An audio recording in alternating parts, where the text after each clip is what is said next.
So, last session, the assembly of sassy savages continued with their expedition into the Underdark in hopes of learning the Svirfneblin's secrets of navigation. The party awoke safely within the comfort of the Svirfneblin's den, and having just replenished their various magical reserves, sought out Schmorik before setting off to rescue the tribe's missing members. The Svirfneblin translator gifted the party a crude crystal necklace that identified them as friends of the tribe, stating that the missing members would be able to figure out the party's intentions using the trinket.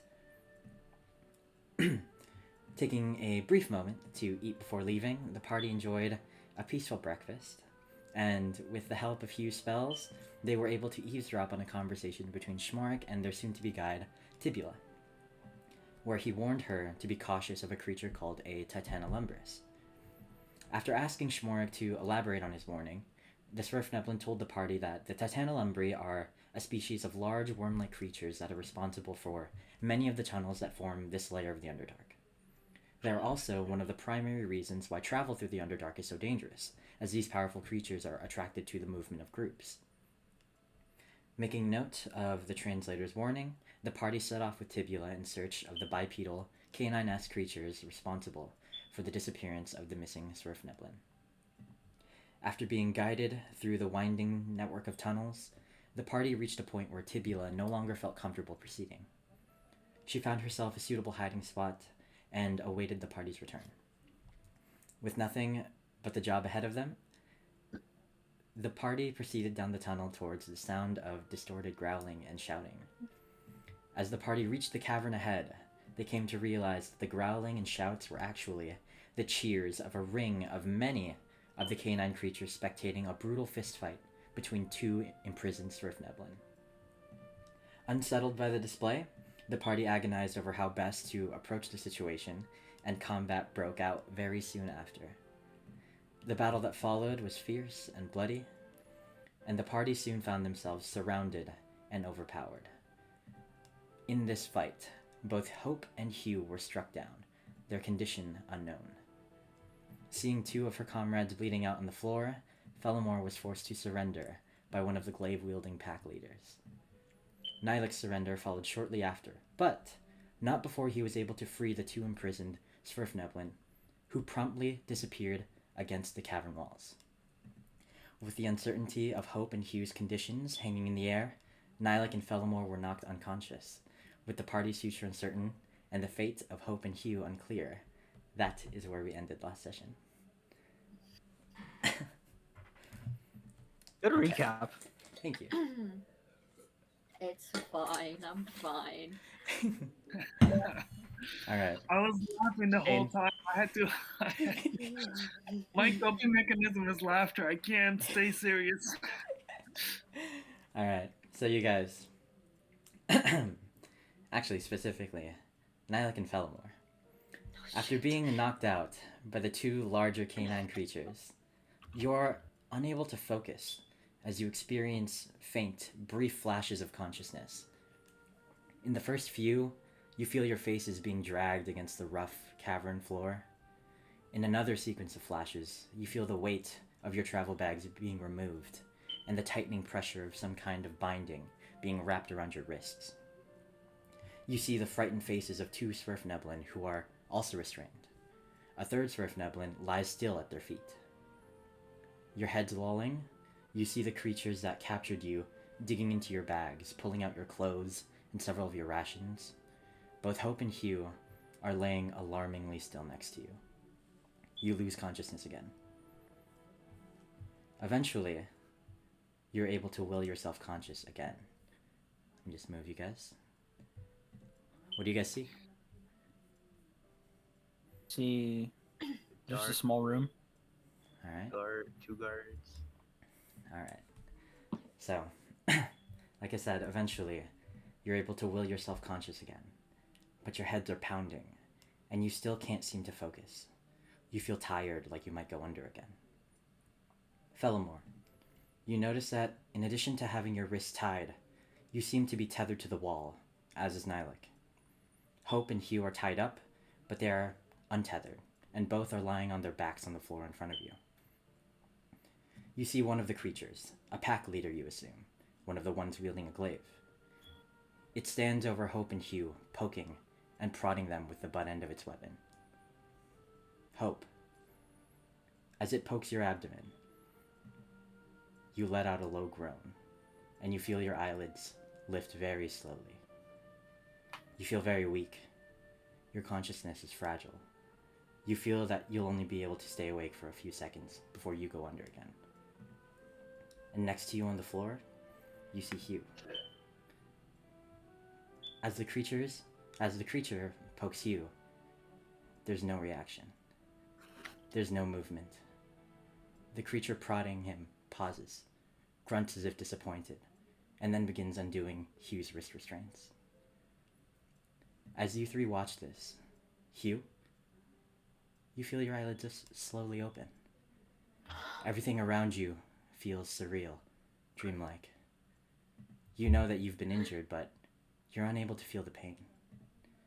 Your field of view is narrow, bordered with darkness that feels as though it's about to collapse inwards.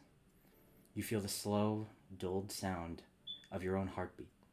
Thump, thump, thump. It's getting slower. You see the faces of your fellow party members, staring at you with worried glances. You feel weak, and the darkness around the edge of your vision feels like it's threatening to close in. You only have a moment, but if you would like to tell them something, now's the time. I'm gonna look at Nilek and Thelma sitting by the wall. I'm gonna go. I don't have long. In my pocket, there's a diary. You have to promise me. You have to find the shade.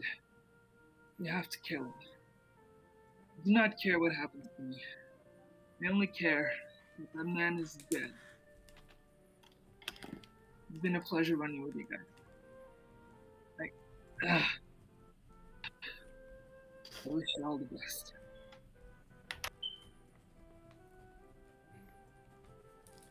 Do any of you? Alec gives him a wink Okay. through tears. Philomere is crying as I am now.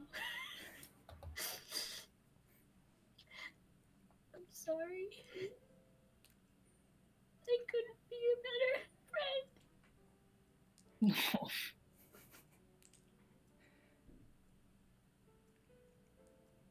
Hope, do you say anything? You feel like you can summon just enough strength to reply if you need.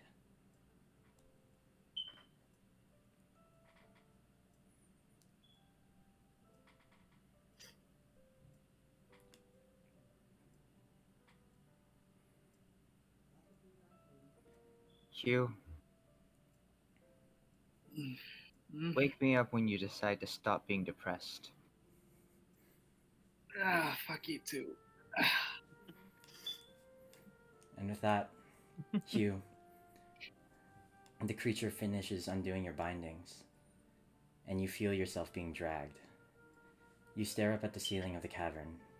The numbness you felt before fades, and is replaced by the pain of your injuries that refuse to be forgotten. The pain swells and swells, filling your body. The darkness around the edges of your vision begins to close, slowly creeping inward, smaller and smaller and smaller until it's a tiny speck, as small as a dust particle. Then, the particle rapidly expands like a flash of light that encompasses the entirety of your vision until you see nothing but white, and you feel nothing. As the light gradually fades, you find yourself standing at the threshold of a humble, small peasant house in a city of some sort. Looking around, you recognize the area as the neighborhood of your childhood home in the city of Cyranor. In front of you stands the small house that you and your mother share. The sun had set not long ago, and the darkness of the night has just set in. Something bothers you in the back of your mind.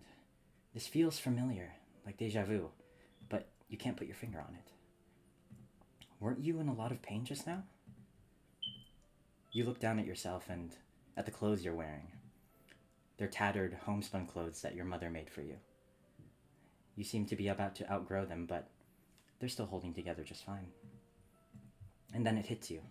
Oh, of course. I scraped my knee while playing with the other kids in the neighborhood this afternoon. That must have been it. You were going to ask your mother to help you treat it. The door to the house is already open slightly. Huh. Did your mother forget to close it? You're about to step in when you hesitate. You feel a twisting knot in your stomach, and you feel yourself tense and fill with dread. Something bad is about to happen. You know it, but you can't remember. You push the door open and step inside, bracing yourself. The house is dark. The only light seems to be coming from the only room in the house. A single candle. The knot in your stomach twists even tighter as you approach. You step into the room and immediately look down at the floor in front of you. And there, on the wooden planks, you see nothing. Huh. That's weird. You look up and around the room, and there you see her, sitting in an armchair, reading a small book, with her face turned away from you. It's your mother. As you see her, your body relaxes. The knot you feel in your stomach melts away, and the dread that filled you earlier vanishes. You call to her, and she starts to turn to face you, and you see the edge of her smile. Nylek, Fellamore, and Hope, as you three see your comrade dragged away, you feel a wave of exhaustion hit each of you. Hope, you fall unconscious almost immediately. Nylek and Fellamore, you both fight it, but eventually it takes you too. And the three of you drift into sleep to the sound of vicious snarling, growling, and tearing.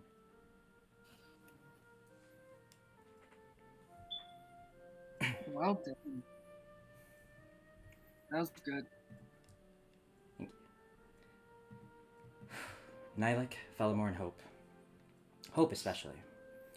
Your consciousness comes and goes for a time. Nylek and Fellamore, it takes a few times before the intervals where you are able to stay awake are returned to something that approximates your normal condition. Though the conditions of your imprisonment make it difficult to get sufficient rest, you're unsure as to exactly how long it's been. It feels like quite a while before Hope begins to stir again, but eventually they are able to sit up despite the pain and exhaustion. 1 second. I have a question. Sure. Did we get any sort of rest? Question. I was about to fill you in. So, you guys are able to benefit. Well, Hope and Nylek, both of you are able to benefit from a long rest. Fellamore, the rough conditions, the fact that you slept in your armor, you feel hungry, you're uncomfortable, and you're unable to get sufficient rest, but you are able to benefit from a short rest. Cool. All right. I'm gonna get some spell slots back then.